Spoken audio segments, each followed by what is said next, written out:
ನಾನು VM ಡಾಕುಳ್ಗಿ, ಹಿರಿಯ ಸಾಹಿತಿಗಳು, ಬೀದರ್. ನಾನು ಬರೆದ ಕವನ ಅಂಬಿಕಾಂತ ನಯ ದತ್ತ ಅವರ ಮೇಲೆ. ಶಿರೋನಾಮೆ ದತ್ತ.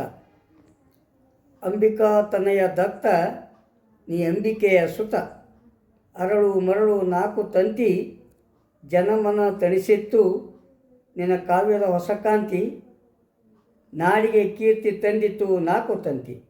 ನೀ ಕಾವ್ಯದ ಗಾಡಿಗ ನಾದಿ, ಅಪೂರ್ವ ವಲಯ ವೈವಿಧ್ಯರಿಂದ ಸಾಹಿತ್ಯ ಶ್ರೀಮಂತಗೊಳಿಸಿದ್ದಿ. ನಿನ್ನ ಉಯ್ಯಾಲೆ ಮೇಲಕ್ಕೇರಿತು, ನಾದಲೀಲೆ ಹಾಡಿ ಹರಿಸಿತು. ನೀ ಮರಾಠಿ ಸಮ್ಮಿಲನ, ನೀ ಪಡೆದಿ ಜ್ಞಾನಪೀಠವನ್ನು.